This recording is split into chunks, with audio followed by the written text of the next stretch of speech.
From Hollywood, it's time now for... Johnny Dollar. Joe Parker, Johnny, Surety Mutual. Oh, hi, Joe. What's on your mind? A gorgeous doll named Dolly McLean. Remember her? Sure. The Champagne Dream Girl. Yeah. Dancing darling of the roaring 20s. Finally married Barnaby Cronin, didn't she? Right. And for a wedding present, he bought her the Circle of Fire. Oh, yeah. One of the 5 most beautiful necklaces in the world. Diamonds and emeralds. Worth $500,000. It's been lying in a bank vault for the last 10 years since Barnaby died. We carry the insurance. So? She's coming out of seclusion, Johnny, giving a party. Just like the old days, she says. May go on for a week. A last fling. And she's going to wear the Circle of Fire. Uh-oh. Get the picture? Gallons of champagne, everything mixed up, crazy. And that old lady with $500,000 around her neck. Target. You've got a problem, Joe. Johnny, we've got a problem.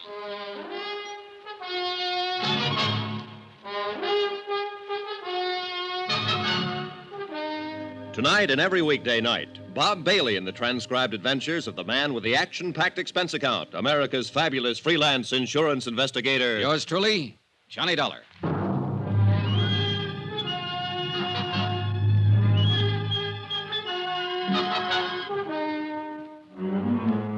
Expense account submitted by Special Investigator Johnny Dollar to the Home Office, Surety Mutual and Trust Company, Hartford, Connecticut. The following is an accounting of my expenditures during investigation of the Cronin Matter. Item 1, $14.80. Transportation to New York and to the apartment of America's one-time dream girl. One time, a long time ago. How do you do? I'm Johnny Dollar. I believe Mrs. Cronin is expecting me. I'm Mrs. Cronin, and yes, I am expecting you. Won't you come in? Oh, thanks. I did have butlers and maids and such for years, scads of them. But since Barnaby passed away, I've just hibernated, you might say. Oh, in here, Mr. Dollar. Thank you. 10 years now in this same little apartment. As you can see, I've just been living like a little mouse. It looks very comfortable. Oh, I suppose it's comfortable enough, but... Oh, Sylvia, I'd forgotten you were still here. Mm-hmm. But not for long, Mrs. Cronin. Oh, no. Please stay. We'll have some tea or sherry or something as soon as... Oh, you two, do you know each other? No, I'm afraid we don't. Oh, but of course not. How could you? Sylvia, this is Mr. Dollar. Miss Blake. How do you do, Miss Blake? Hello. Mr. Dollar's here to talk to me about, something or other. I'm not quite sure what, as a matter of fact. It won't take but a few minutes. If Miss Blake would excuse us. Sure. Go ahead. Have at it. Well, if you'll come this way, Mr. Dollar. Don't you leave now, Sylvia. Not a chance. I just spotted your bottle of tea. I'll have 1 or 2 with soda, if you don't mind. What's Oh, I see what you mean. You young people. In here, Mr. Dollar. You by any chance Johnny Dollar? Yeah, that's right. Why, Miss Blake? Just wondered. Well, here's looking at you. And, brother, I wouldn't be in your shoes for $1 million. No? How about $500,000? That, I'll admit, might interest me. Well, shall we? After you, Mrs. Cronin. Thank you. Wonderful girl, a born comedian. Yeah, she's a scream. What is she, an actress? Oh, no, she writes things for magazines and things like that. Sit down, Mr. Dollar. She came to interview me one time. That's how I met her. I see. She wrote a piece about my necklace, the Circle of Fire. Sylvia Blake. Oh, sure. Articles about gems, famous stones, jewel robberies. That's her. Oh, she's fascinated by the subject. She's coming to my party. Oh. Why don't you come to my party, Mr. Dollar? Fine, I'd love to. In fact, that's why I'm here. Oh? Joe Parker over at Surety Mutual is kind of worried about this party, Mrs. Cronin. He's afraid you might invite people like me. What? I mean, people you don't know. You're a detective. In a way. I told Joseph how I felt about that. He's not going to send any detectives around snooping into things, spying on my guests, wearing the hats in the house. Huh? Oh, not that you're like that, of course. But it's the principle of the thing. Well, wouldn't you have a better time at your party if you knew you were safe? Mr. Dollar, it was at a party that Barnaby gave me the Circle of Fire. Our wedding reception. There were over 2,000 guests, 1,000 of them invited. And we danced. Oh, we danced all night. And the necklace was beautiful. And I was beautiful. Back then. True, but... And then afterward, at 4 o'clock in the morning, we drove through the park in a hansom. Just the two of us. And the driver, of course. And I wore the circle. And I was safe, Mr. Dollar. I was perfectly safe. Maybe you were just lucky that night. Barnaby was so wonderful. And he could make living so wonderful. Well, I don't doubt it. He was probably a man who could manage things pretty skillfully. He was running 2 railroads and a bank, all at the same time. Then I imagine he had no trouble arranging for your safety without even letting you know about it. You mean guards all around? It's possible. Yes, it is. He was like that. He never wanted anything to worry me. All right, Mr. Dollar. You win. Good. But it's only because of one reason. I like you. And I want you at my party. Thank you, Mrs. Cronin. Oh, you're going to love every minute of it.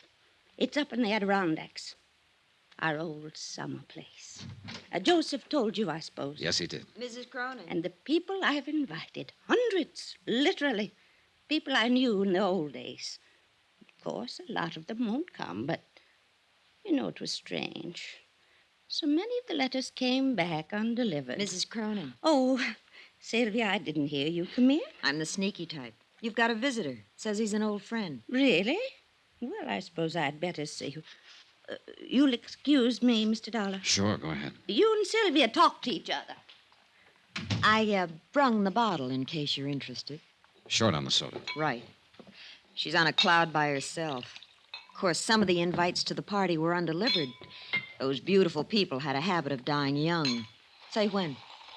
When? Who's the visitor? I'll guess with you.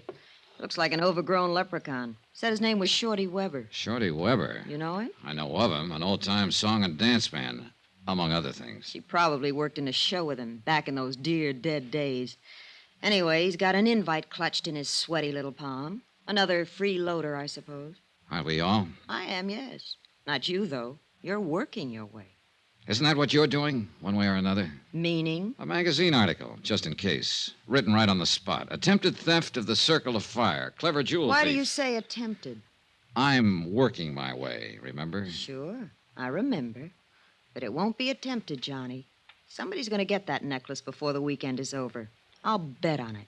Would you care to name any names? Pick a name off the guest list. Any name. Suppose I pick Sylvia Blake.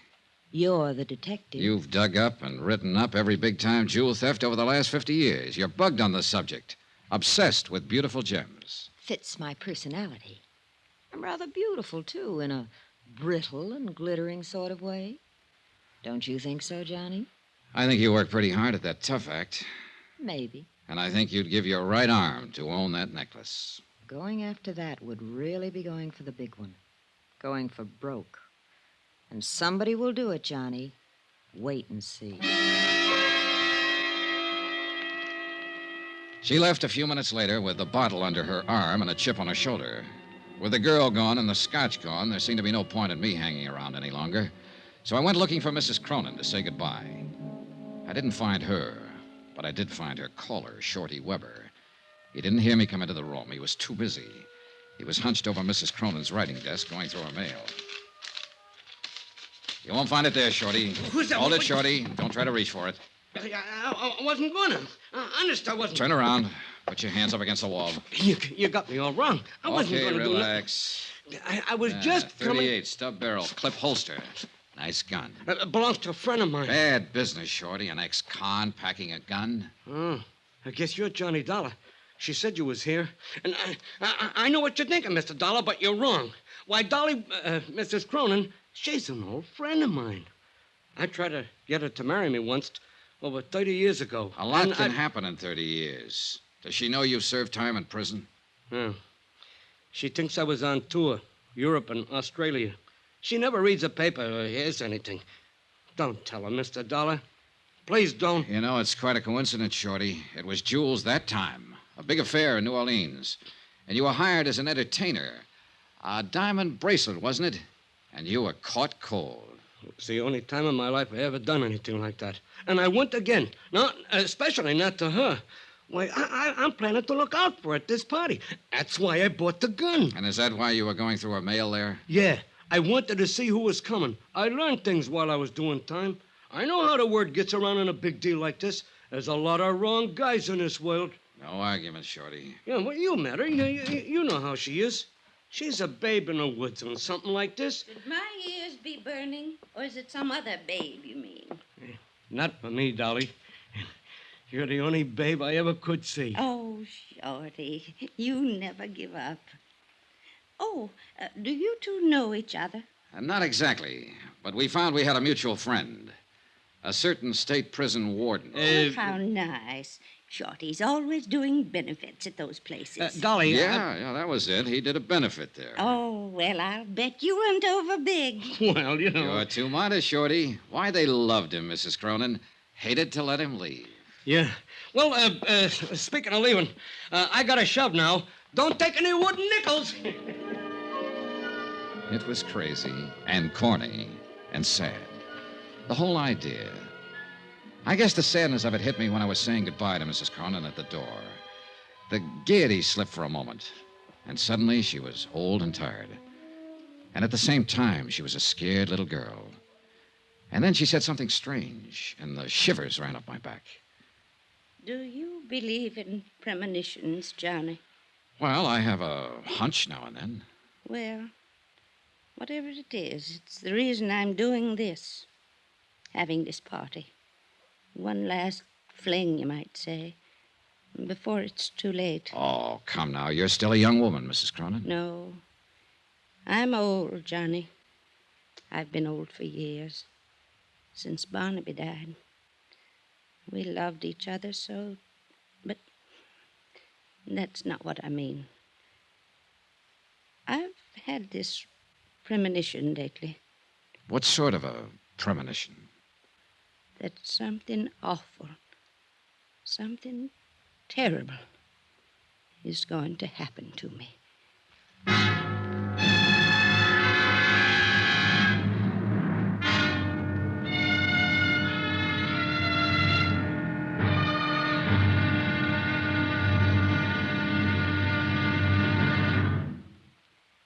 There'll be another intriguing episode in our story of the Cronin Matter tomorrow. Tomorrow, a man who's afraid of his shadow, a girl who's afraid of nothing, and a stranger who strikes in the dark. Join us, won't you? Yours truly, Johnny Dollar.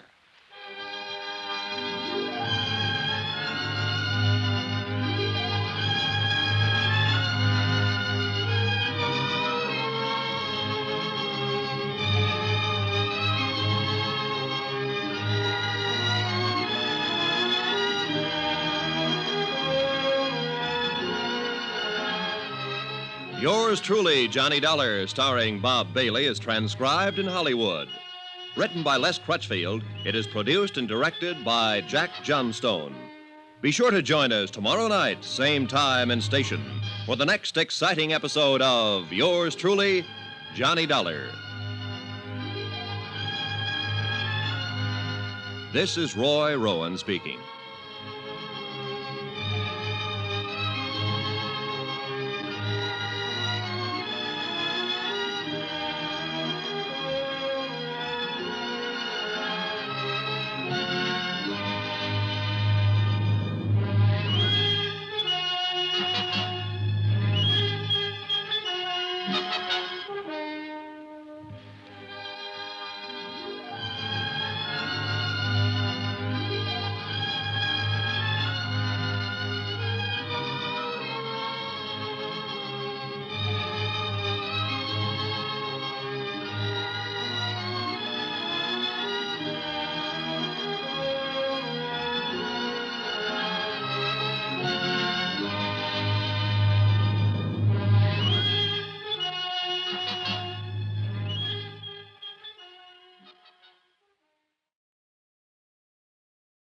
From Hollywood, it's time now for Johnny Dollar. Mr. Dollar, this is Jason Prell. Jason I Prell. manage Mrs. Cronin's trust fund.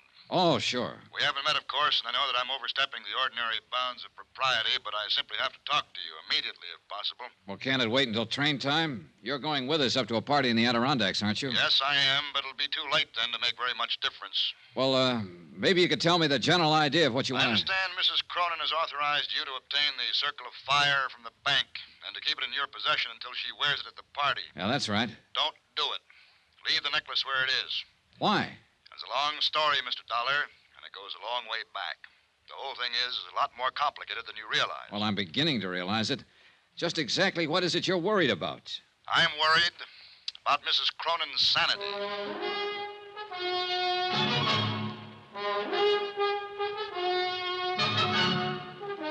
Tonight and every weekday night, Bob Bailey in the transcribed adventures of the man with the action-packed expense account, America's fabulous freelance insurance investigator. Yours truly, Johnny Dollar.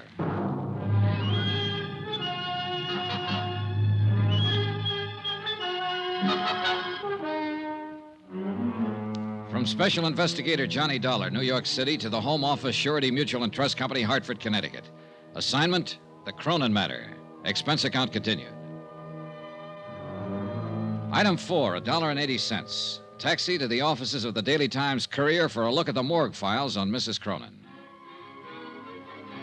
The clipping started with the year 1916, when a bright-eyed, wide-eyed kid named Dolly McLean danced her way out of the chorus lines of a two-bit musical and straight into the limelight of Broadway. One hit show after another, hits just because she was in them. And parties, balls, social affairs.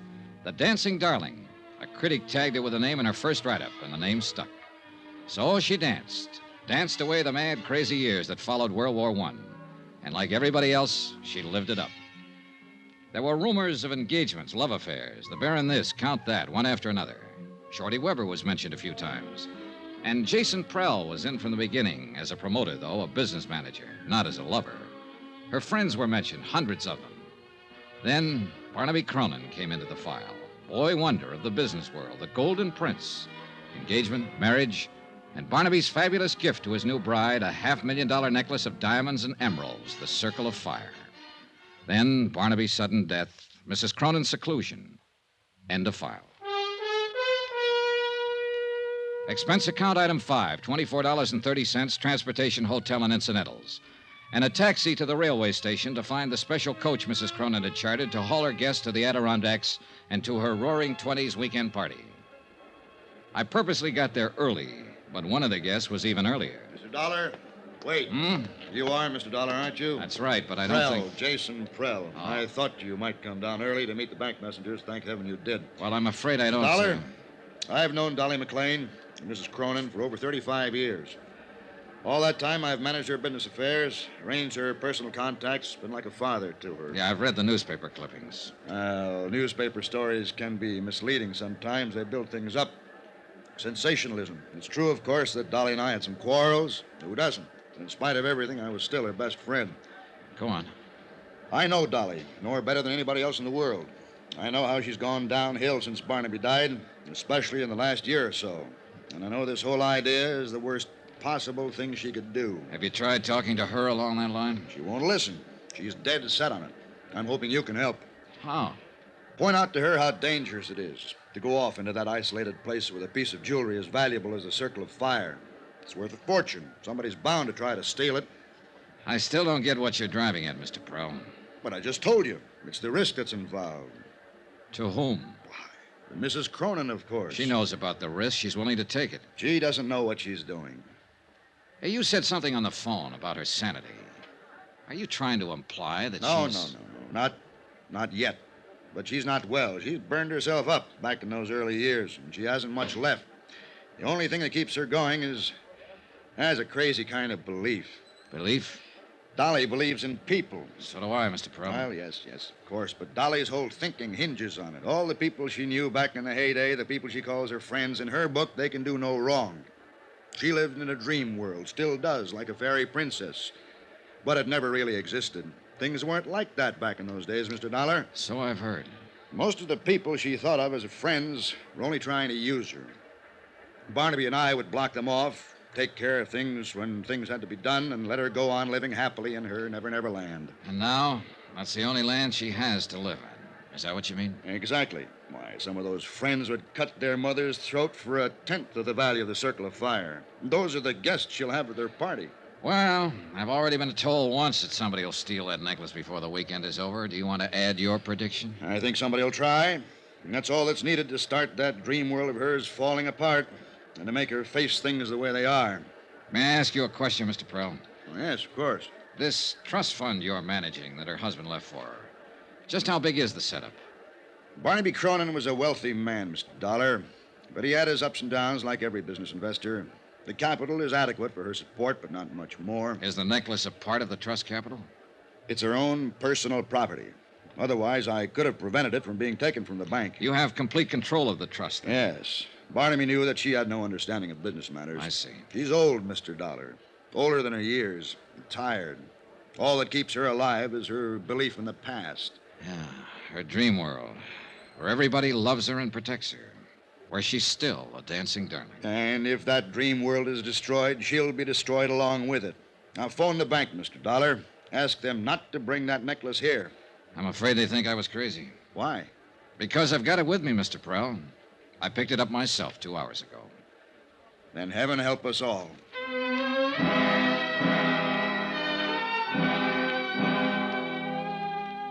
The convention coach Mrs. Cronin had chartered for the run to the Adirondacks was arranged with a long aisle of individual staterooms and a main lounge area at one end. It could accommodate 50 people, but when the train pulled out, there were only 6 of us in the coach. 6. Out of the hundreds of friends she'd had in the old days when she was in the big time and on top. And even out of the 6, 3 of us were new acquaintances, people who hadn't known her back when. I was there, of course, because I'd been hired to be there to protect her fabulous necklace. And Sylvia Blake, still playing it tough and cynical, was probably hoping for a magazine article, or hoping for something. But the third newcomer, there was the question mark. Oh, I think this whole thing is just too exciting for words. Don't you think it's too exciting for words? Well, I know who you are, of course. You're Mr. Johnny Dollar, and you're supposed to protect those fabulous jewels. And I'm Laura Dean, and I think we ought to call each other Laura and Johnny, because after all, it's a party, isn't it?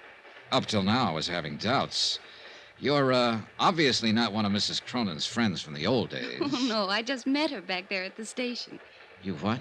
Well, I talked to her on the phone, of course. She sent an invitation to my aunt, who was a very dear friend of hers, only they hadn't seen each other for years, and she didn't know my aunt had passed on over a year ago. So I phoned her and told Mrs. Cronin, I mean, and she said for me to come to the party, she'd like to meet me, and I wouldn't have missed it for anything. Yeah, well, Johnny, do you think they'll really have champagne in bathtubs like they used to back in her time? If they do, it'll get awful wet out. There are only 6 of us to drink it. Oh, gosh, I don't see how you can call 6 people a party. Well, the thing is, we'll all be in there trying hard. Oh, now you're joking me. I'll bet you're fun at a party. Oh, wait till you see the act I do with the lampshade. Who did you say your aunt was? I don't think I said who. When do they start serving the champagne, Johnny? When they see the whites of your eyes. That's cute. I like that. Thanks. Now, about your aunt. Poor old soul. She'd have loved this, too. You ought to hear about some of the parties she and Mrs. Cronin used to go to. Yeah, I imagine. They used to go every place together back in those days. The newspapers called them the Siamese twins. The Siamese twins. That was just an expression. Fritzie Morell. Is that what you're saying? That you're Fritzie Morell's niece? Sure. Did you know her, Johnny? No, I never met her. Oh, you'd have liked her. She was a lot of fun. Loved a party. Gosh, I thought there'd be more people than this. She kept babbling on, and I listened to her, tried to figure her out. The chatter was smokescreen. Underneath it, she was cool, sharp, and shrewd. I didn't know what she was up to, nor why she was here. But I did know one thing. Fritzie Morell had died about a year ago, true enough.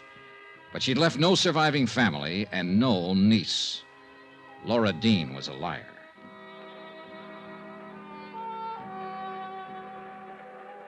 I hadn't seen Mrs. Cronin since we pulled out of the station. She'd greeted us, then gone right to her stateroom and stayed there. And when I saw Jason Prell come hurrying from that direction, I could read the look on his face even before he reached me. Mr. Dollar, please. Mrs. Cronin? Yes, go to her at once. What is it? What's wrong? She was suddenly taken ill, very ill. Hurry.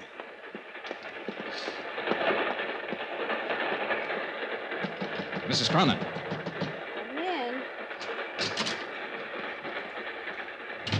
Oh, I'm all right now. Oh. It was just nerves. I've had it before. My doctor in New York gave me some tablets to take whenever... Are these the tablets? This bottle here? Well, yes. You Know what they are, Johnny? Yeah, I know. All right. So he does say it's my heart. But he's wrong. It's just nerves. Yeah, sure. That's not why I sent for you, Johnny. You have the necklace. Yeah. Want to see it? No, I'll wait until it's time to wear it. Johnny, I've written something here. I'm going to sign it, and I want you to sign as a witness. Well, all right. Unless you'd rather have Jason probe. Jason would argue about it. There. Now you sign. There you are. Keep it for me. Do you mind if I know what I've signed? Of course not. Read it if you like. In the event of my death, I, Dolly Cronin, being of sound mind, bequeath the necklace known as the Circle of Fire to Sylvia Blake. Sylvia loves jewels. She'll appreciate it. Yeah, I imagine she will. She's not to know about this, you understand, because, of course, it'll be years before she gets it. Oh, sure it will. Now, you'd better try to get some sleep. I'm going to. And thanks, Johnny. It was nothing. You know something? I was heartbroken when they didn't show up at the station. All my old friends. But I've been lying here thinking, and I've finally figured it out. Oh? They all went on ahead. They'll be waiting at the house. They're trying to surprise me. Don't you think so, Johnny? I said, yes, I thought so. But I was lying because I didn't think so. But she was still a dancing darling, and she had that way about her. You wanted to protect her. I didn't go back to the lounge. I walked down the corridor to my stateroom. It was night by then, and the corridor was only dimly lit. My stateroom was dark. When I opened the door, I caught a bare flash of movement. Too late. Oh!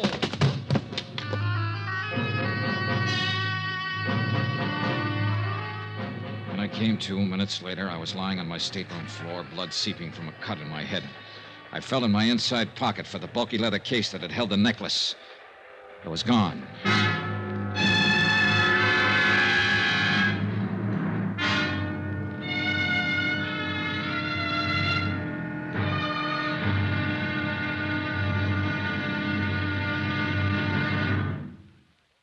There'll be another intriguing episode in our story of the Cronin Matter tomorrow. Tomorrow, an old love and an old hate. And violence breaks out at midnight. Join us, won't you? Yours truly, Johnny Dollar.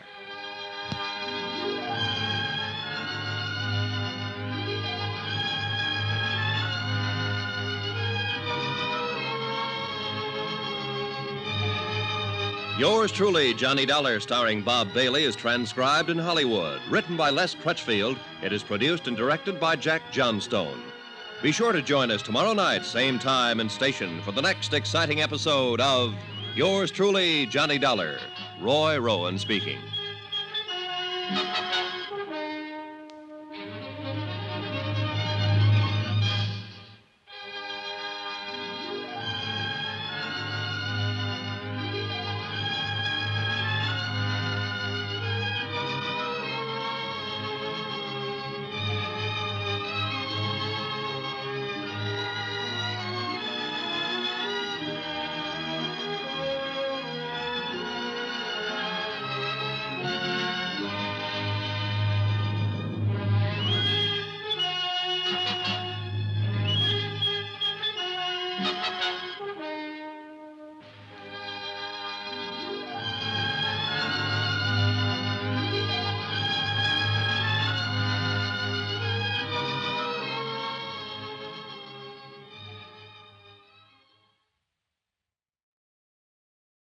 From Hollywood, it's time now for...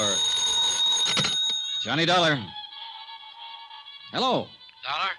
You're the Mrs. Dollar that's been trying to phone me? Is this Dr. Bigby? That's exactly who it is, and I'm very busy right Look, now. Dr. Bigby, I want you to come out here just as soon as possible. It's the old Cronin summer place, about 5 miles up the river from where... Oh, I know where it is, I know. What are you doing up there? The house has been closed for years. Mrs. Cronin opened it up for a party this weekend, but she was taken ill on the train coming up, and I want... Is Dolly out there? Yes, she's the one I want you to look at. So she's back. After After all these years, she's come back. She had a prescription from her doctor in New York, but she's taken the last of it. It's apparently her heart. I'm sorry, Mr. Dollar. I'm very busy tonight. You're what? Much too busy, and then there's a storm coming up, and I have a patient someplace, I think. Now, wait a second. If you're a friend of Dolly's, Mrs. Cronin's, do one thing. Take her back to New York. Now. Tonight. Get her out of here. Fast. Before it's too late.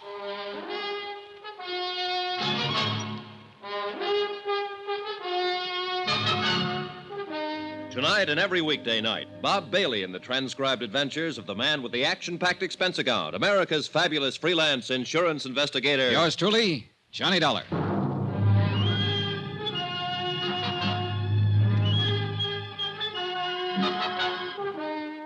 From Special Investigator Johnny Dollar at Wells Falls, New York, to the Home Office, Surety Mutual and Trust Company, Hartford, Connecticut. Assignment, the Cronin Matter. A $500,000 necklace. Expense account continued. Item 7, $5.40, taxi. I figured I'd find Dr. Bigby in one of the local pubs, but I covered them all in about 30 minutes. No sale. And unfortunately, Bigby was the only doctor in Wells Falls. Worse, the local druggist couldn't fill Mrs. Cronin's prescription. The nearest chance was Tupper Lake, 25 miles away. Back out at the Cronin place, I turned the taxi over to Jason Prell, Mrs. Cronin's business advisor, and he took off for Tupper Lake to look for the medicine. Then I went looking for Mrs. Atherton, a village woman who had been housekeeping on the estate since the place was built. I found her in the kitchen. Storm's brewing up, coming out of the mountains. It'll hit us before morning. They always come in the night. I guess you've seen a lot of storms in these hills, Mrs. Atherton. Lived here all my life, never been out of 'em. It's Miss Atherton, not Mrs. Oh. She's the missus up in the bed, even if she is a widow. Little Dolly, Mrs. Cronin, till death do us part. Did you know Barnaby Cronin, Miss Atherton? Yes, I knew him. Of course I knew him. I worked here. Oh, yes, you were here then. What kind of a man was he? Like any other man. Not according to Dolly, Mrs. Cronin. She apparently worshipped him. Still does, in fact. Dolly's always worshiping something. Everybody was always worshiping her. She had us all dancing to her tune, and without even trying. You knew her back then? She was born and raised here in the village. I thought everybody knew that. No, that's what I missed. Well, we used to work together, waiting tables at the summer hotels around here. That's where Jason Prell saw her. Told her she ought to be on Broadway. She left the town the next week. Didn't come back again till after she and Barnaby was married. And she got him to spend a fortune to build this place for her. Well, I guess he had the fortune to spend. Oh, yes. She married well. Count on Dolly for that. Always got whatever she wanted and never even had to ask. Things were just given to her, always. Yeah, probably so. But she's been pretty generous herself. Like keeping you on here, for instance, when the house has been closed up for years with nobody using it. Oh, she's the dancing darling, all right, right to the end. Well, now, if you'll excuse me. There was something else I wanted to ask you, Miss Atherton. I'm not one to talk ordinarily, but you got me started. Well, this is not about Mrs. Cronin, at least not directly. She was taken ill on the train. I don't think it's serious, but I wanted a doctor to look her over. The only one in the village seems to be a man by the name of Bigby. Bigby? He's the coroner here, but he's not a doctor. No? Oh, not anymore. Still calls himself one, but he lost his license 10 years ago. He's a drunken sot. Yeah, I kind of figured.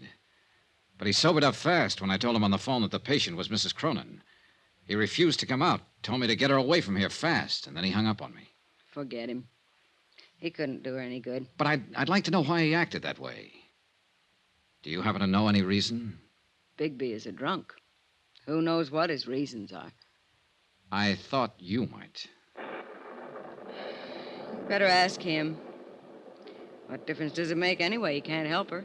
Nobody can. What do you mean? She's come back, finally. For the first time in all these years. Took sick on the train. That wasn't any surprise to her. She knew it was going to happen. Well, I guess she halfway knew. She knew. It's like with an animal. When it's hurt or sick and it comes home to die, and that's what she's done. She's come home to die. No, I think you're wrong there, Miss Atherton. I don't think she's anywhere near that sick. Barnaby didn't think so either when he came back here to die. Barnaby died here? Yes, in this very house. A heart attack, it was called. He came up on the afternoon train and... That's strange. It was the same kind of night. A storm like tonight. Strange how things move in patterns. Were you here with him, Miss Atherton? Barnaby died alone. And the doctor? Bigby? Miss Atherton, was the doctor... I'm sorry. I was thinking. The bridges were washed out. Bigby didn't get here till the next morning. Wouldn't have mattered. He couldn't have done anything. Nobody could have. When it's time for a thing to be done, it's done. Nobody can stop it. Nobody. It was a strange evening, ominous and oppressive, with a feel of violence in the air. Even the house itself added to the feeling. Furnished lavishly in a style 30 years forgotten, it seemed garish now, old and tired and lonesome. Like Mrs. Cronin herself, who'd planned a grand party for all her old friends, and instead lay ill and alone in the bedroom upstairs. The Queen gave a party, and nobody came. All dressed up, no place to go. Yeah, gloomy evening. Jason Prell came back from Tupper Lake with the medicine. Miss Atherton served a dinner of sorts, served it in silence, and we were left to our own devices. 5 guests in a mansion built for 100. Prell stayed pretty much to himself.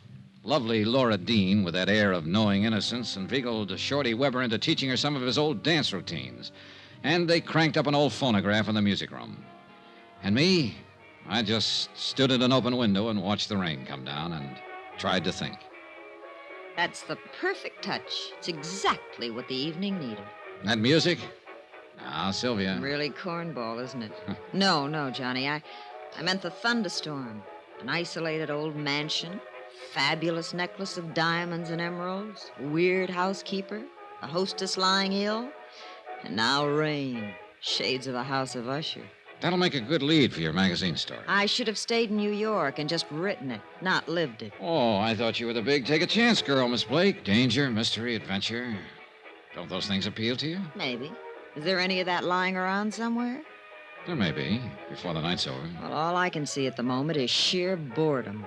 You have to know where to look. In the bottom of that scotch glass, for instance? Oh, just killing time. Oh. I've been wanting to ask you, Johnny. How'd you get that cut on your head? It's a long story. It happened on the train, I know that. You didn't have it when we left.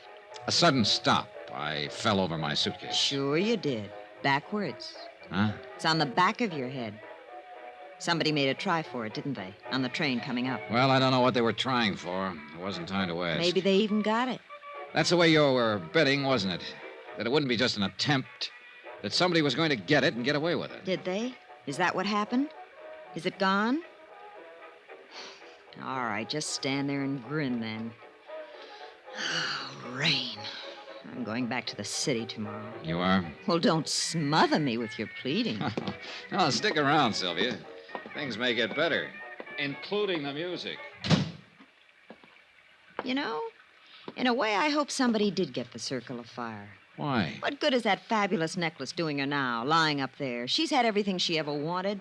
Life's been too easy on her. She doesn't deserve it. She ought to lose it. Her life or the necklace? The necklace, of course. You know, for reasons I can't go into, I think you'll be sorry you said that someday. Sorry? Why? She's a woman who's had everything. You're pretty predator, aren't you? Hurt and afraid. Am I? You feel something big may have passed you by, and you put up that tight, bright front for protection. But inside, you're tied in knots. And what is your recommendation, Doctor? A man, perhaps? That's the usual advice. Now, you said it. I didn't. Well, you're a man, Johnny. Why don't you smooch with me? It'd be a way of passing the evening, killing time. All right. What are you... Johnny, wait! Johnny, why did you do it? Because you wanted me to, and because I wanted to. Adventure, mystery, danger. Who's bored? Who's going back to the city? Those doctors are right.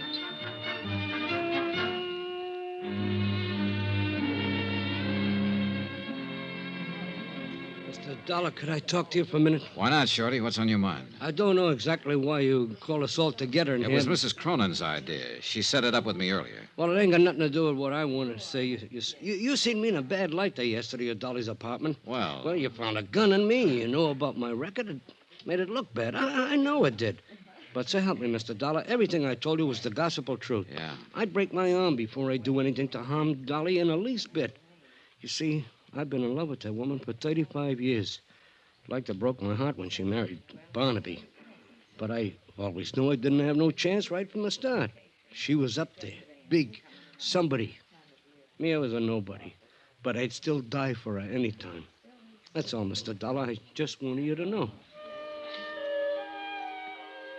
They were all there, gathered around the big dining table, watching me and waiting. Mrs. Cronin had asked me to arrange it. She said that was the main reason they'd come, and she didn't want to disappoint them. I told them that. And then I took the circle of fire from my pocket and laid it on the table. They all reacted in different ways. Laura Dean gave a gasp and her eyes opened wide. And Sylvia... Look at it. Just look at it. Sylvia Blake was fascinated, hypnotized. Yeah, you should have seen it on her back in the old days. It sparkled even twice as much. So that's what this is all about. It's only jewelry. I've seen it before. But there was one special reaction I was looking for, and I got it. Jason Prell's face went white. Who could imagine anything so beautiful? Mr. Prell, you seem surprised. I wasn't carrying the necklace in its case, the case you stole from me on the train. I was carrying it loose in my pocket. What did you do, throw the case off the train without even bothering to... It's running away! Prell! I went after him, but he'd already disappeared somewhere down the hall. He knew the layout of the house, and I didn't. I searched the different rooms quickly as I passed, but there was no sign of him. He couldn't have reached the floors above, but he might have gone down toward the game room and lower halls. I eased my gun from its holster and started slowly down the stairs. And at that moment, every light in the house went out.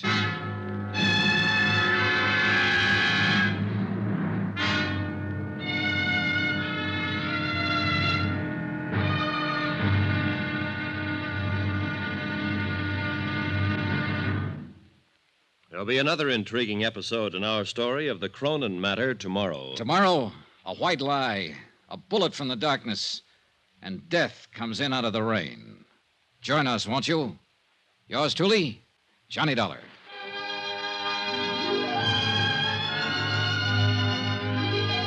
Yours truly, Johnny Dollar, starring Bob Bailey, is transcribed in Hollywood. Written by Les Crutchfield, it is produced and directed by Jack Johnstone. Be sure to join us tomorrow night, same time and station, for the next exciting episode of Yours truly, Johnny Dollar. Roy Rowan speaking.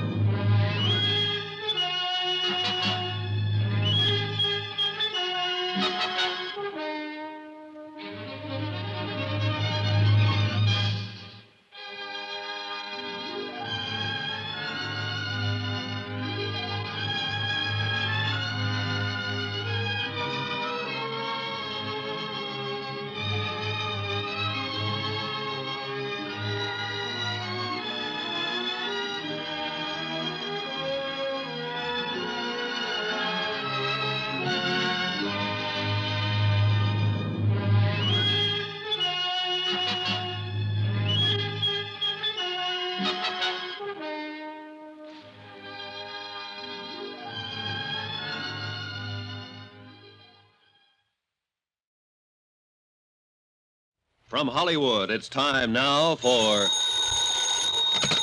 Johnny Dollar. Hello, Sheriff. I can't hear you for the storm. We were cut off before. Hello? Is that you, Sheriff? I said... Hello? You get cut off again, Mr. Dollar? Not this time, Shorty. Somebody cut the wire. The phone's dead. Then we got no way of getting White out, no way of getting help. No, not at the moment. And he's out there in the dark somewhere. He's got a gun and there's no telling what he may try and do. Shorty, get away from that window. Well, we know where he is now and what he intends, because he just made a try at it. What are you going to do about him? Only thing I can do, Shorty, go get him before he gets me.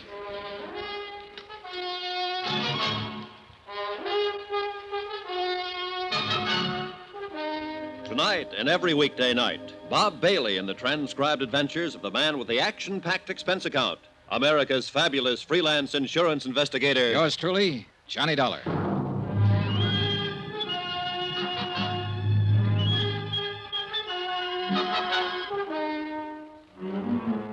From Special Investigator Johnny Dollar at the Cronin Estate, Wells Falls, New York, to the Home Office, Surety Mutual and Trust Company, Hartford, Connecticut. Assignment, the Cronin Matter. Protection of a $500,000 necklace. Expense account continued. Item 10, $135. One tweed sport jacket to be purchased on my return. Both lapels and one shoulder ripped by a bullet. Also one pair of slacks to match. Destroyed a few minutes later in the mud, slush, and underbrush in the grounds of the Cronin place while pursuing a suspect who'd already tried twice to kill me and who made a third go at it when I stepped out of the side door of the house. Shorty, away from the door, quick. Whew, boy, that was close. Yeah, he could see the door opening, but he can't see us, not in this mess. He's desperate. He's shooting blind. Look, Shorty, why don't you go on back in the house? There's no reason for you taking chances like this. You're taking them? With me, it's a job of work. I get paid for it. I told you earlier how I felt about Dolly, I mean. I don't know what Jason Prell's game is, Mr. Dollar, but if it's against her, then I'm against him. I'm staying. All right, it's up to you. Thanks for giving me my gun back. Emergency, that's all. You've got a prison record, Shorty. You know what it means if you're caught with a gun. Yeah, I know. Hey, good. I figured Prell would give himself away if he kept that up. I got him spotted now. Where? At the base of that tall pine, a little to the left. Watch for it, the next flash of lightning. There, yeah, now I see it. I know the one you mean. Then stay here and keep him pinned down. It's a good spot. You've got cover from the wall of the terrace there. What are you going to do? Circle around and come up beside him. Just throw a shot at the base of that pine tree now and then. Keep him tied down. Keep him busy. You got it? Right. And good luck. I left the shelter of the house and started edging through the shrubbery. The undergrowth was a regular jungle. It would have been impossible to slip up on Prell without his hearing if it hadn't been for the storm. Shorty Weber fired now and then at the pine tree. And twice Prell fired in answer. Jason Prell, so-called friend of old Mrs. Cronin, knew I had him tagged. At first, I'd been guessing mainly, but he didn't know it. And he'd lost his head and made the guess prove out. And now he was apparently ready to risk murder or death rather than face a prison term. I was within 30 feet of him. He hadn't heard a sound. He was still firing at Shorty over on the terrace. His back was turned partly toward me. He didn't know I was near, so I leveled my gun. Get your hands up, Prell. Drop that gun. You're covered. He whirled, peering into the darkness of the bushes, trying to see me. He knew I was close, but he couldn't tell where. He raised his gun, started to turn, and I'm not quite certain what happened next. The light was bad, and I could hardly see him. Whether he stumbled accidentally or what is something I'll never know. All I know is that when I walked over to him, he was dead.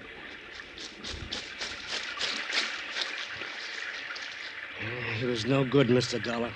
I always thought so, but Dolly swore by me at her fool. What about Barnaby, her husband? He couldn't stand Prell at first. Later, they got us thick as thieves. Yeah. Well, it's a mess, Shorty, a real mess. Old things that should have stayed dead and buried on the bottom, they're all coming to the surface now. Tell me something, Mr. Dollar. Yeah? What about Dolly? Is this thing gonna kick back on her? Will she get hurt by it? Yeah, Shorty, I'm afraid she will. Pretty badly.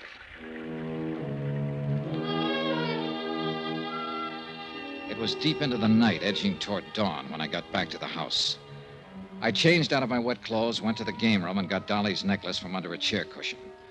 I'd stuck it there when Prell had pulled the main switch and put the lights out. Then I went upstairs to look in on Dolly Cronin, quietly, just to check. But it didn't work out that way. Johnny, is that you? Yeah. I didn't mean to wake you. Oh, you didn't. I've been awake most of the night. Come on in, Johnny. All right. How you feeling? Oh, just fine. There's nothing wrong with me. I feel fine. Good. Isn't Laura Dean a nice girl? Huh? Yes, she is. And I'm glad she came. Company for you, Johnny. Oh, yeah. Quite a storm we had, wasn't it? Oh, it was beautiful. All that lightning, wind, and the thunder. Oh, I haven't seen such a beautiful storm since I was little. Johnny, thought I heard shots a while ago. Shots? Outdoors, off toward the woods somewhere. Oh, it might have been lightning, thunder. Sounded like a gun, like somebody shooting. Well, sound plays funny tricks up here in the mountains. I guess so, but... Well, I've been thinking back over the past so much that makes the present a little unreal. I'm afraid the past is about all I have left now. Now, don't be so quick to sell this future of yours short. You've got a lot of years yet, good years. Well, I had a lot of good years. Good friends, good times, a good life. And best of all was Barnaby. You loved him very much, didn't you, Mrs. Cronin? I worshipped him. He was perfect. He never did a wrong thing in his life. Now that he's gone, is the one fine memory I always cling to. Oh, if I didn't have that, well, I just couldn't go on. Well, then let's hope you never lose that memory. Of course, there were other good friends, too, over the years, like Jason Prell.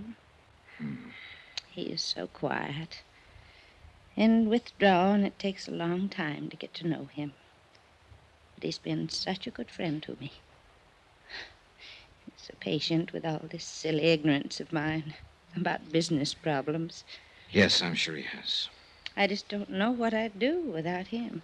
Yeah. Now, don't you think you'd better get some sleep? In a little while. You know, Johnny, it's funny how things work out. In what way? I was born and grew up right here in this village. Yes, your housekeeper, Miss Atherton, told me the two of you were girls together. We were inseparable. Like I said, I grew up here and then I went away. And Barnaby and I came back and built this house, and we went away again. There were always so many places to go, new things to do. It's a big world, isn't it?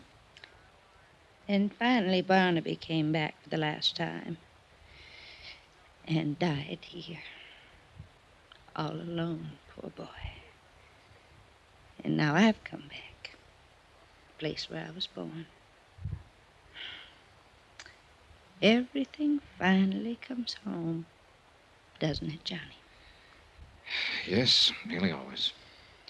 I'm very tired. I think I will sleep now. Be good for you. The necklace, Johnny, do you have it with you? I sure do. Here you are. So beautiful. And so many memories. All so long ago. Put it on me. Will you, Johnny? Of course. Raise up now. Just a little.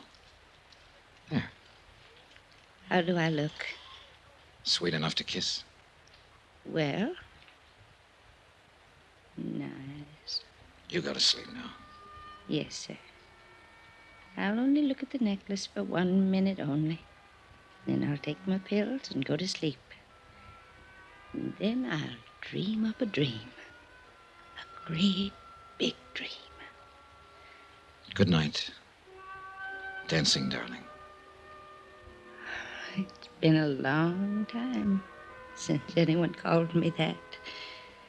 A long, long time. Good night, Johnny. And thank you. I left her and went downstairs and rustled myself a pot of coffee. I sat down by an east window and drank it cup after cup and watched the morning sun come up. Dream a big dream. Well, before many more hours, she was going to need a big dream. There was no way of keeping it from her, all of it. The fact that Jason Prell was dead, shot, that he'd attempted murder and tried to steal a necklace. And worst of all, that her beloved Barnaby had probably been as big a crook as Prell. Is it all right if a girl who can't sleep sits this one out with you? Sure. Pull up a chair, Laura. Like some coffee? Just black, thank you. I guess it wouldn't do much good to ask you what's been going on around here all night. Something has? Like I said, I guess it wouldn't do much good. Here's your coffee. Oh, thanks. That's how I found you. Just followed the smell of this coffee. Good. I guess if I said I heard somebody shooting up the place during the storm, you'd just say, really? Never used the word. And I guess if I showed you that broken window over there, you'd say maybe a pigeon flew in. Might if I happen to think of it. I'm sorry all this kept you awake. No, don't apologize. I probably wouldn't have slept anyway. Why not?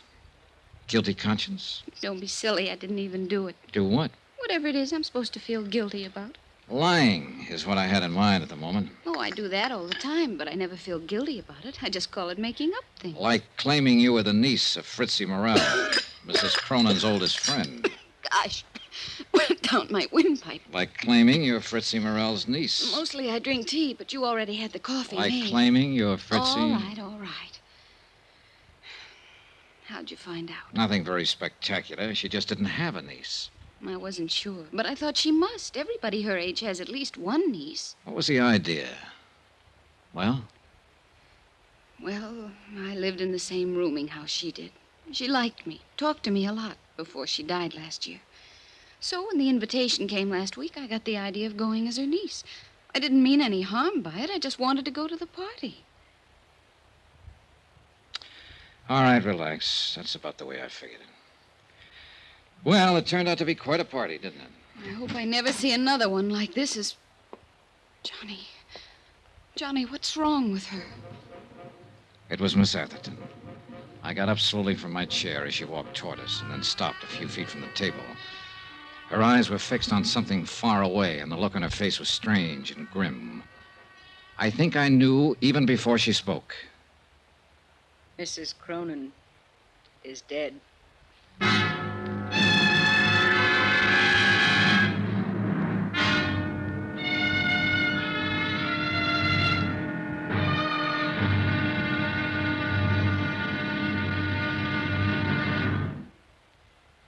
There'll be another intriguing episode in our story of the Cronin Matter tomorrow. Tomorrow, the questions and the answers for the living and the dead. The final payoff. And fate itself plays the last trump. Join us, won't you? Yours truly, Johnny Dollar.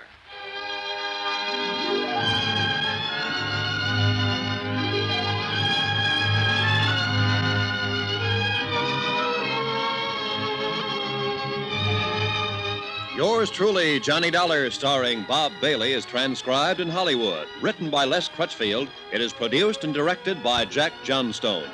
Be sure to join us tomorrow night, same time and station, for the next exciting episode of Yours truly, Johnny Dollar. Roy Rowan speaking.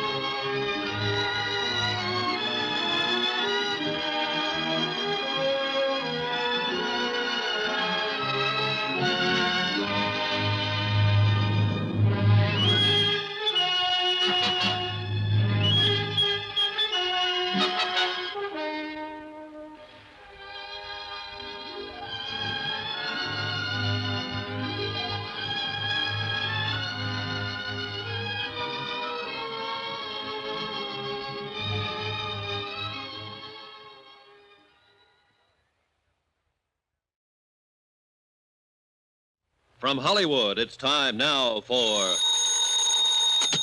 Johnny Dollar. Dr. Bigby here. Dr. Bigby. I'm asking you for the second time now to come out to the Cronin place. I told you last night, Mr. Dollar. The circumstances are different now, a lot different. We don't need a doctor. We need a coroner. A coroner? Where are you calling from? The operator told me the phone out there was out of order. It is. I'm at a forestry station a mile down the road. Jason Prell cut the wires last night before he was killed. Jason killed? Shot to death during the storm. So that's how he ended up. It took a long time, but everything finally comes home. Yes, Mrs. Cronin said the same thing an hour or so before she died. Dolly, too. Her heart, Mr. Dollar? In a way, maybe. The dancing darling. Finally at rest. She... What do you mean, in a way? Dr. Bigby, Mrs. Cronin was murdered.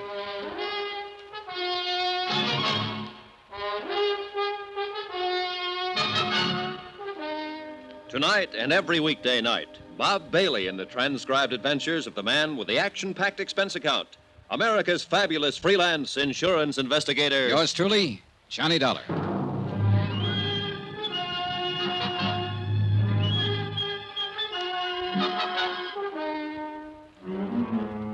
From Special Investigator Johnny Dollar at the Cronin Estate, Wells Falls, New York, to the Home Office, Surety Mutual and Trust Company, Hartford, Connecticut. Assignment, the Cronin Matter. Expense account, final page. Item 13, 10 cents. A half pack of cigarettes I left with a farmer who gave me a lift back from the forestry station. The price of my own feelings at the moment would have been lower. About 8 cents lower, in fact. I brewed another pot of coffee and sat down to wait for Bigby. But this time I laced the coffee with brandy. The sun was up by then, clear of the horizon, bringing a bright new morning and a brand new day. The storm was long over, and the world sparkled and danced. But too much of the night was still with me, and the past still too much alive. And yet, maybe Dolly Cronin was better off. She was a part of that past now, where friends were always true. Every minute of life was even more wonderful than the last one. And where she was still and forever, the dancing darling. Good morning, Johnny. Oh, hi, Sylvia. I'm in the coffee business this morning. How about it? Please. Having yours with cream, I see. Yeah, bad night. Shall I make yours the same way? Right. I had a bad night, too. Thanks. You look real beat, Johnny. Couldn't be any beater. Something pretty terrible happened last night, didn't it? Yes. Jason Prell is dead. Oh. And Dolly Cronin is dead. Oh, no. I loved her, Johnny. I didn't mean what I said last night about life always having been too easy for her, and you were right. It was just being frustrated, tied in knots and covering up. I loved her. She was sweet. Yeah, she was quite a gal. She had something, I don't know. She had love.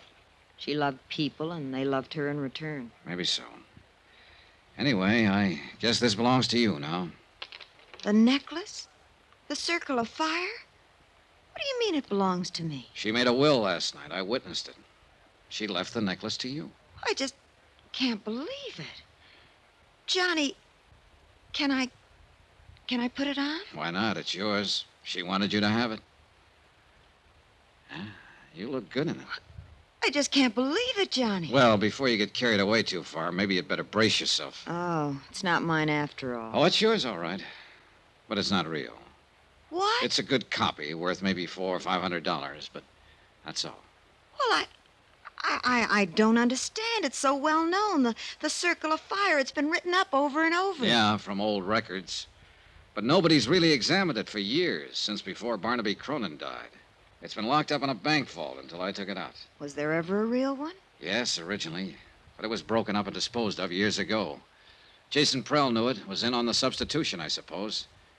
That's why he was so desperate to steal it from me and get rid of it before I found out it was a copy.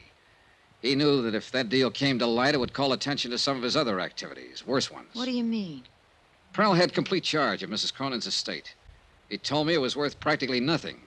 But according to records I saw in New York, it amounted to over $1 million in the beginning. He was stealing her blind all these years. Oh, it was easy. She was alone in the world, knew nothing about business. She trusted him, thought he was her friend. She trusted everybody, much too much. Well, she sure trusted the wrong ones, including her husband.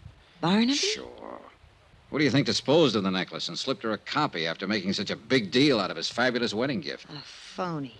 And she worshipped him. The king. In her book, the man who could do no wrong. Well, in the business book, he didn't do much else but wrong. According to the records, most of his deals were pretty shady, especially after he and Prell teamed up. Yes, Miss Atherton? Dr. Bigby is here to see you. All right, show him in. Mr. Dollar, I wouldn't believe too much of what he says. He's a chronic drunk. Yes, I remember you telling me. Show him in. Yes, sir. Well, I was just thinking, Johnny. Mrs. Cronin didn't know any of this, I assume. no, she was safe in her dream world. And she thought she was giving me the real necklace. That's right. It's crazy. And kind of wonderful, isn't it? Just like that, she gave me something she thought was worth $500,000. Just because I was nice to her and liked her. You know something, Johnny? What? I'm just as glad it is a copy. It's beautiful, and I love wearing it. I'd have been scared of the real one. And I'll always remember that, like that dream world of hers, she thought it was real. One more question left, but a big one.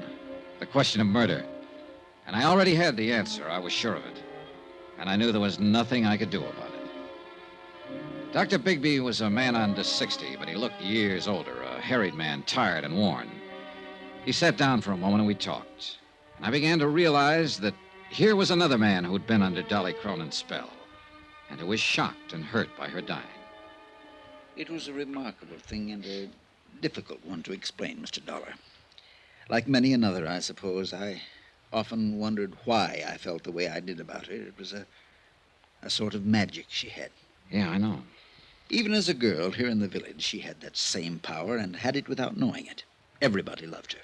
No, not quite everybody. At least one person didn't. Yes, you mentioned on the phone the word murder. That's right, Dr. Bigby. Who killed her? A man we can't touch because he's already dead. Jason Prell. Well, he's done about everything else, I guess. I wouldn't put it past him. What do you base it on, Mr. Dollar? A bottle of pills. Prell supposedly went to Tupper's Lake last night and got a prescription filled for Mrs. Cronin. She took some of it this morning, an hour and a half before she died. There it is. I'd seen the bottle on the train coming up with a few tablets left on the same prescription. And these are different. Well, you're right on one count, Mr. Dollar. Those aren't what the prescription calls for. What do you mean, one count? I talked to the druggist at Tupper's Lake on the phone last night. He told me about Jason being in. All right, it still stands. He had the prescription filled and then changed the tablets, substituted these. It's possible. Would you happen to know what they are without having them analyzed? I've got a pretty good idea, but I'll wait until I've examined her before I'll say positively. Mr. Dollar, I'd like to explain why I wouldn't come out when you called me last night. Yeah, I wish you would. I'd been drinking. So I gathered. I'd been drinking that other time, too, and I'd made a mistake. I didn't want to make another one. Just what do you mean? When Barnaby Cronin died here, I signed the death certificate. Yes, I know. I hadn't treated him. He was dead when I came out. I called it a heart attack. I was drunk, and I was wrong. Barnaby was poisoned. Go on. I didn't suspect it until later, and then I was afraid to do anything about it. I'd signed that certificate, and I knew it would break me. So I kept still, and I consoled myself with drink. And finally, it broke me. So the same end result was achieved. Look, Dr. Bigby, if Barnaby Cronin was here alone, then how was he poisoned? Alone? He wasn't alone when he died. She was here with him. Mrs. Cronin? Of course not. Why do you think he was always making trips up here, always by himself? I didn't know he was. For years, every week or two, the whole village knew about it. She was here with him that night. She's the one who called me, asked me to protect her good name. She's the one who poisoned him. And now she's had another try with the same poison. But why? Ask her why. Ring for her and ask her. That won't be necessary. Well, I'll go on up and make my examination. Well, Miss Atherton, I'm asking, why? He was planning to break off our relation. He told me that night. She'd finally won. That silly little fool had finally won. But I didn't let her win. I killed him. You're confessing to murder, you know. It doesn't matter now. I've accomplished everything I meant to accomplish. So it was you who changed the tablets in her prescription bottle and substituted the poison. Of course. It was so easy. For once in my life, things were just as easy for me as they'd always been for her. Will you have the sheriff come out, Mr. Dollar? I'd like to make my confession.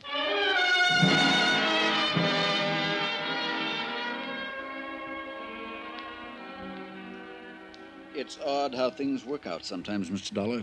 Yeah. Mrs. Cronin said something like that last night. I was pretty certain when you showed me the tablets, but I wanted to make my examination first. What do you mean? After Barnaby died and I started to suspect Miss Atherton, I managed to steal the poison from her in order to analyze it.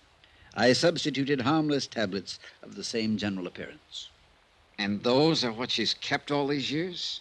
What she gave to Mrs. Cronin? That's right. They were perfectly harmless. But in that case... Dolly Cronin died from a heart condition. The tablets had nothing to do with it. In a sense, Dolly died the same way she lived, from natural causes.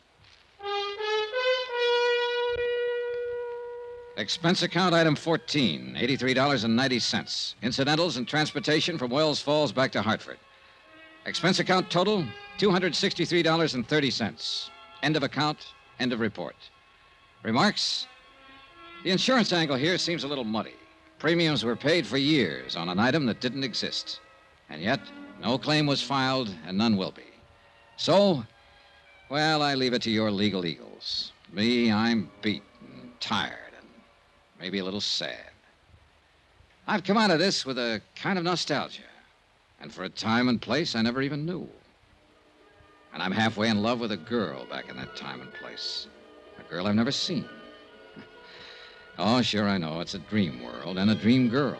And none of it exists. But it's too bad. I wish it did. Because she must have been a honey. A real sweetheart. A dancing darling. Yours truly, Johnny Dollar.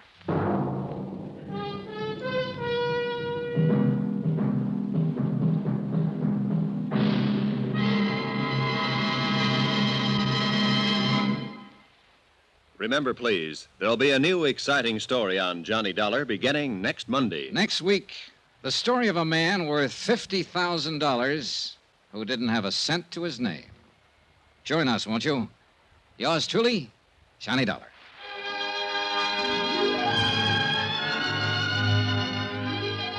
Yours truly, Johnny Dollar, starring Bob Bailey, is transcribed in Hollywood. Written by Les Crutchfield, it is produced and directed by Jack Johnstone. Heard in this week's cast were Virginia Gregg, Shirley Mitchell, Vivi Janis, Barbara Fuller, Benny Rubin, John Daner, and Parley Bear. Musical supervision by Amerigo Marino. Be sure to join us on Monday night, same time and station, for another exciting story of Yours truly, Johnny Dollar. Roy Rowan speaking.